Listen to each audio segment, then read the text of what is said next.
Down trade रहा है। Nifty अब करीब 30 अंकों की तेजी के साथ 24,640 के पास। बैंक निफ्टी जहां पर कल आउट परफॉर्मेंस दिखा था, वो ट्रेंड आज रिवर्स होता हुआ नजर आया। निफ्टी बैंक लाल निशान में कारोबार कर रहा है, करीब 120 अंकों की गिरावट के साथ 53,440 के आसपास।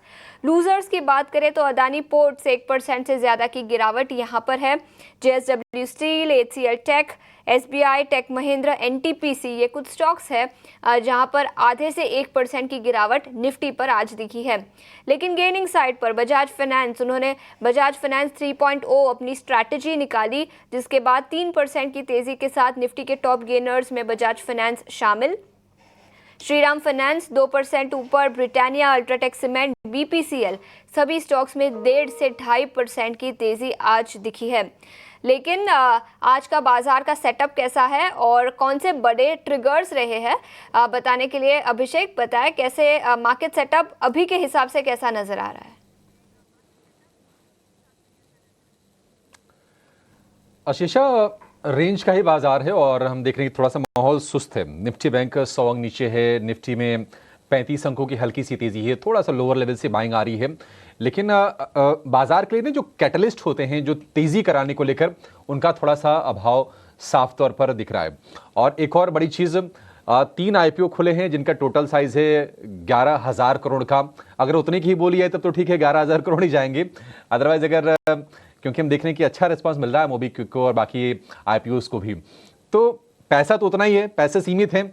अब वो चाहे IPOs में जाएं या फिर सेकेंडरी मार्केट में आए, तो ये भी एक बाजार के लिए चीज़ है।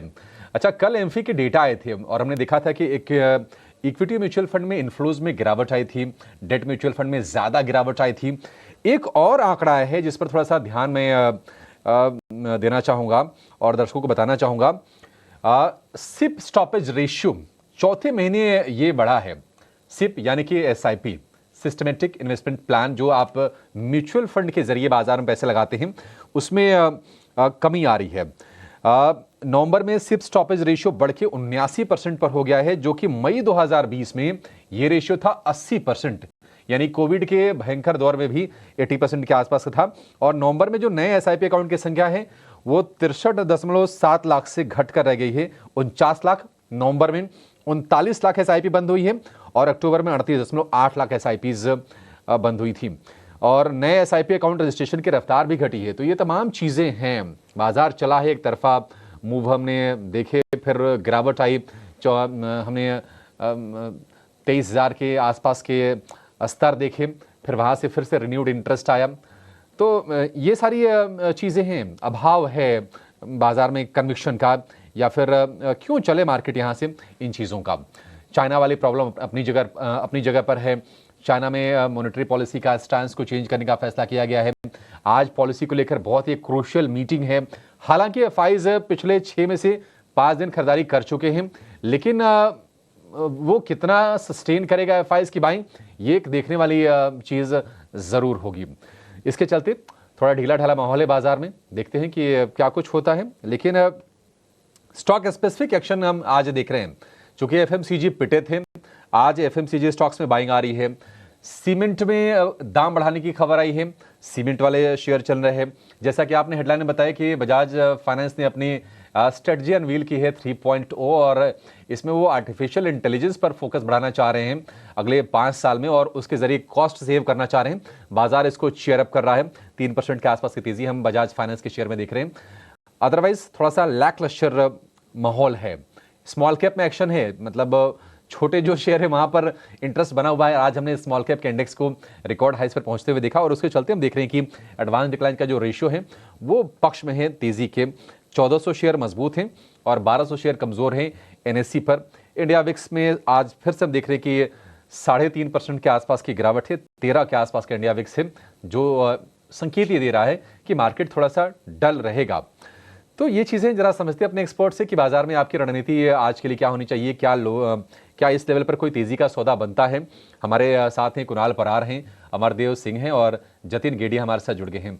आप तीनों का बहुत शुक्रिया, स्वागत है टी9 स्वदेश पर। कुणाल जी, शुरुआत आपसे करना चाहेंगे। बाजार क्या लगता है कि ये रेंज में रहेगा कुणाल जी, या फिर 1-2-3 की सुस्ती के बाद फिर से मोमेंटम दिखाएगा, और क्या ये लेवल ठीक है बाइंग करने के लिए? Well, good afternoon Abhishek ji. बाजार की बात कर लेते हैं। एक अच्छी खासी मोमेंटम बाजार में अभी देखने को मिल रही है। 44 पॉइंट्स है कल के दिन, और आज के दिन में देखने जाए तो कोई खास ऐसी मोमेंटम नहीं है। बट ऑब्वियसली एक अच्छी खासी रैली हमने देखी थी लास्ट वीक में, देखने जाए तो 200 डीएमए के अच्छे खासे सपोर्ट के बाद। एंड अभी सिर्फ और सिर्फ उसी लेवल के अराउंड निफ्टी जो है वो प्ले हो रही है। मेरा मानना है कि जब तक 24,500 ब्रेक नहीं होगा, डाउनसाइड के लेवल के एक्सपेक्टेशन नहीं रखने चाहिए। ऊपरी लेवल की बात करें तो 24,800 है। 24,800 जैसे ही ब्रेक करे 25,300 तक के लेवल है जिसके ऊपर फोकस करके चलना चाहिए। तो एक क्लियर कट डायरेक्शन जो अभी मिल रहा है मार्केट को देख के, निफ्टी के सेटअप को देख के, वो बुलिश साइड का ही है, अप साइड का ही है। अगर पोजीशन है तो होल्ड करके रखिए 24,500 के एसएल के साथ। अगर नहीं पोजीशन बनानी है फिर भी बना के चल सकते हैं 24,500 के एसएल के साथ। 24,800 पहला टारगेट, वो जैसे ही ब्रेक करेगा 25,300 का दूसरा टारगेट हमें देखने को मिल सकता है। सामने साइड बैंक निफ्टी की बात करें 5300 53,500 है। बैंक निफ्टी भी लगातार एक रेंज बाउंड मोमेंटम में ही है। बैंक निफ्टी में भी लग रहा है कि कोई खास मोमेंटम अभी फिलहाल दिख नहीं रही है, लेकिन सेम निफ्टी की तरह बैंक निफ्टी में भी आने वाले दिनों में एक अच्छी खासी मोमेंटम देखने को मिल सकती है। सो यहाँ पे जो व्यू बैंक निफ्टी को लेके बनेगा वो भी पॉजिटिव साइड का ही है। लोअर लेवल पे आप कहो तो 53,200 का काफी अच्छा सपोर्ट है। ऊपरी लेवल की बात करें तो 53,900, और जैसे ही ब्रेक होगा ऊपरी लेवल पे 54,500 तक के लेवल हमें देखने को मिल सकते हैं। तो मोटा मोटी दोनों इंडेक्स में मोमेंटम पॉजिटिव साइड की ही है। मैं कहूंगा कि अगर लॉन्ग पोजीशन लेके चलना है तो चल सकते हैं विद स्ट्रिक्ट एसएल। पॉजिटिव नजरिया बैंक निफ्टी पर बैंक निफ्टी में करीब 40 अंकों की गिरावट अभी दिखाई दे रही है। लेकिन आगे बढ़ते हैं, स्टॉक स्पेसिफिक आइडियाज लेकर आते हैं हमारे अगले सेगमेंट में, क्लोजिंग कॉल्स।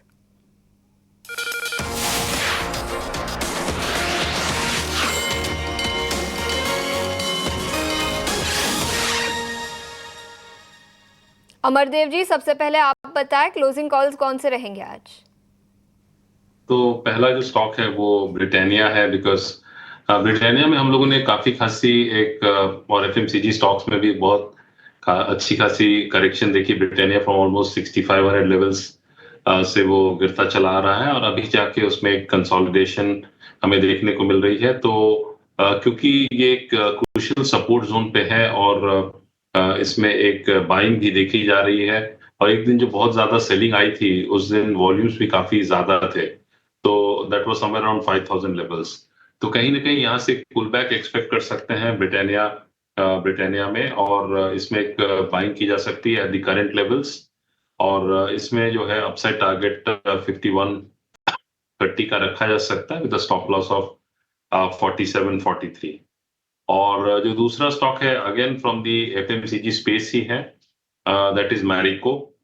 तो मैरिको में भी हम लोगों ने एक अच्छी खासी करेक्शन देखी है, उसके बाद एक कंसोलिडेशन फिलहाल देखने को मिल रहा है। लॉन्ग टर्म ट्रेंड यदि मैं देखूं तो दैट रिमेन्स पॉजिटिव। हालांकि इंटरमीडिएट टर्म ट्रेंड में we are seeing some sort of consolidation, पर क्योंकि ये एक डबल बॉटम फॉर्मेशन इसमें हुई है, और टेक्निकली भी ये ठीक लग रहा है, तो करंट लेवल्स पे मैरिको इंडस्ट्रीज में भी बाइंग की जा सकती है, मैरिको लिमिटेड में बाइंग की जा सकती है, और स्टॉप लॉस जो 600 के नीचे का रखा जा सकता है for an upside target of 675।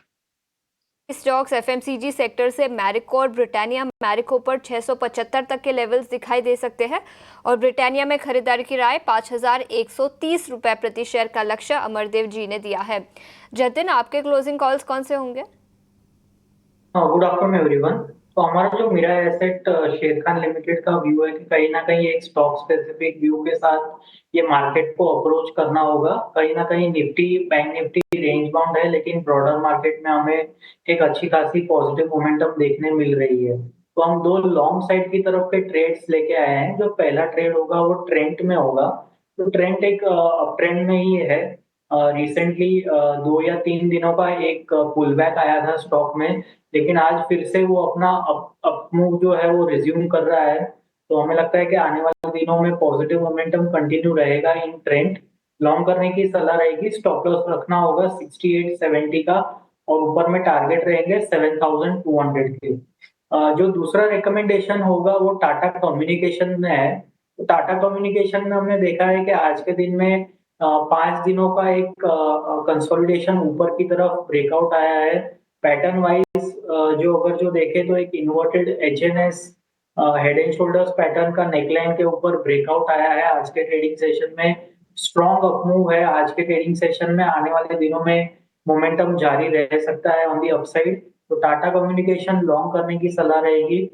Stop loss रखना होगा 1790 का और ऊपर में टारगेट रहेंगे 1900। ठीक है, तो ट्रेंड पर खरीदारी की राय 7,200 रुपए प्रति शेयर का लक्ष्य और टाटा कम्युनिकेशंस यहाँ पर भी जतिन ने खरीदारी की राय दी है 1,900 रुपए प्रति शेयर का लक्ष्य और 1,790 रुपए प्रति शेयर का स्टॉप लॉस दिया है। कुणाल, आपके क्लोजिंग कॉल्स? वेल, दो कॉल है, दोनों लॉन्ग साइड के ही है। सबसे पहला जो है इरकॉन है, एक अच्छी खासी मोमेंटम स्टॉक में देखने को मिली है। स्मॉल टाइम फ्रेम पे हाई प्रोफाइल बॉटम फॉर्मेशन में है। 200 डीमे का काफी अच्छा सपोर्ट लिया हुआ है। बाय करके चलने की सलाह है 221 के एसएल के साथ। सबसे पहला टारगेट 243 और जैसे 243 ब्रेक होगा 259 के दूसरा टारगेट भी हमें इरकॉन में देखने को मिल सकते हैं। और दूसरा जो है वो टाटा कॉम है, जो जतिन ने दिया है वही टाटा कॉम 1769 के अराउंड का एक काफी अच्छा सपोर्ट है। 1769 के अराउंड का एसएल हम यहाँ पे मेंटेन करके चलेंगे। पहला टारगेट यहाँ से 50 रुपये ऊपर है 1883, एक अच्छा खासा रेजिस्टेंस है क्योंकि हिडन रेजिस्टेंस है। सो 1883 एक पहला टारगेट है। जैसे ही क्रॉस करेगा 1 वे ऊपर में 1964 तक के टारगेट टाटा कॉम दिखा सकता है। सो दो कॉल है, टाटा कॉम इरकॉन, दोनों खरीदारी करके चलने की सलाह है।